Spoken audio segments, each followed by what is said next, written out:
Okay, guys, let us talk about last night's episode of Scandal. Basically, just gonna point out a few things that I noticed and some of the scenes that I really liked. Let's talk about Jake. Right? Because he's still here. And he and Olivia seem to be in some kind of relationship. But Jake has always kind of felt like a placeholder to me. And you get that Jake knows that. You get that Jake knows that he's kind of second best. But he's willing to settle for that at this point. I think there's a part of him that really is hoping that Olivia will choose him in the end. Or I could be completely wrong and Jake could have some sort of ulterior motive and... wouldn't that be crazy? In this episode, we really see that he is investigating who killed Harrison. He's kind of digging into that.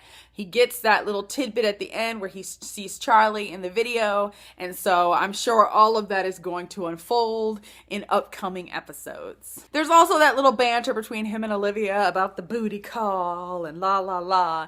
And in the end, she does show up in his little hotel room in her trench coat and her riding boots, which was... kind of hilarious to me, but I don't know. I guess we'll see. Those two are always trying to be sexy with their sexy time, and it's just not working for me. In the past, I've wanted to give Jake a chance, but I don't know. It's just like any scenes between the two of them that involve kissing or like sexy time. It's just like the least sexy thing ever. So let's kind of talk about the main storyline in this episode. Olivia kind of gets bribed by the White House to do them a favor and to go get this couple who's supposed to appear at the State of the Union with the president. The wife in this couple, the actress, her name is Mary McCormick, and I absolutely love her. I was so excited when I saw her in this episode. First of all, she was on The West Wing, you guys. Second of all, she was on this fantastic show that was on USA called In Plain Sight. It was about the Witness Protection Agency, and it was just a fantastic show. So it was kind of really, really cool to see her because I was just like, oh my God, it's Mary, I love her. Anyway, I thought that storyline was really kind of cool. And then of course you have Quinn and Huck, who Olivia puts in charge of kind of guarding this couple, right? Because it turns out that this couple hate each other and they're bickering back and forth. They basically want to kill each other. And so it's a little ironic that Quinn and Huck are sent to babysit them. I thought they probably could have done a little bit more with that. I think they kind of used it to just kind of push the argument with Quinn and Huck a little bit, but nothing really got resolved between the two of them. So let's talk about the Olitz moment. They had this brief moment. We get that Olivia was really trying to kind of avoid that. She gets the couple to the State of the Union, tries to make her exit, but then the president shows up, and then of course he clears the room so that it's just the two of them. I thought it was really cool, right? Because you get that he clears the room. They've already seen each other, right? Because in the last episode, they had this moment where they passed each other in the hallway, their hands almost touching. Woohoo! I thought it was interesting because you get that Fitz really just wants to know what she thinks. He gives her the speech.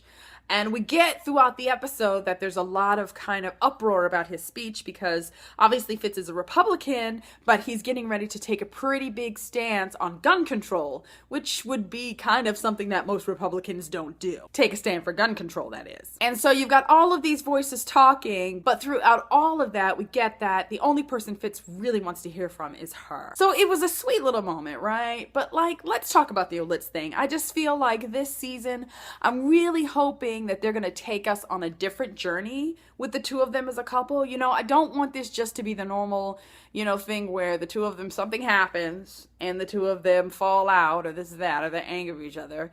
And then the tension builds because they can't stand to be away from each other. And then the next thing you know, they're having sex in a closet somewhere.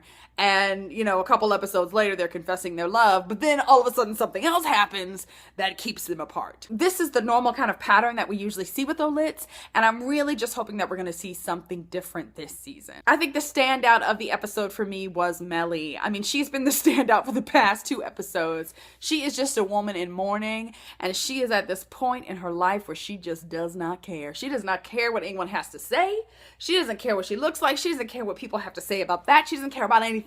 All she cares about is really kind of mourning the loss of her child. And I definitely think I prefer this fried chicken broken down Mellie over drunk Mellie any day of the week. There was the whole bit where the press kind of catches her at her son's grave, eating potato chips in her Uggs and her robe. And then it becomes this big is the first lady off her rocker type of moment. And then to see her finally go to the State of the Union. And then after that to really kind of see her break down, it was just very raw and very real. Speaking of her going to the State of the Union, I loved that whole speech by Abby as well. You get that, You know, Abby is kind of trying to step out on her own. I think she's trying to be her own kind of Olivia Pope. She's tired of hearing that Olivia gets things done. I mean, that's all Cyrus does is talk about how great Olivia is. And I think Abby wants to kind of prove herself, so I thought that was really cool. Speaking of Cyrus, what's with the hair? That's my first question. I can't stand it. I don't know what they're doing. It's just driving me crazy, though. I can't stand whatever's going on with Cyrus's hair this season. But obviously Cyrus is in mourning as well because he's lost his husband in the last season. And so because of that, he's slipping a little politically, and he's kind of allowing himself to be backed into this corner. And so there's this whole thing with this guy who tries to come on to him in a bar, and then it turns out that this guy is really kind of a prostitute. Cyrus manages to kind of be like, hey, I can't be here with you, once he finds out that this guy's a prostitute. But we also get that Cyrus kind of wants this guy, and there's this like whole lusty-loosey look going on between the two of them. And so I don't know how long Cyrus is going to be able to say no. So yeah, you guys, there we go. Second episode of the season. I definitely feel like we're still kind of laying the groundwork for what's to come. I'm not really sure where we're headed. We get that OPA is just kind of like in disarray, so I'm not sure if something's going to happen to kind of bring us all back together, or if that's even gonna happen, or really kind of what the next step is there. I'm guessing in the next couple of episodes we'll start to really kind of see more of what's gonna be coming for us this season. Right now I really have no idea, other than I'm sure it'll have something to do with Olivia's crazy father. I don't know, what do you guys think is coming? I have no idea, I'll be honest. Would love to hear what you guys thought about this episode and to hear what you think is coming for us this season. That's it for me today, you guys. I will see you again soon. Bye.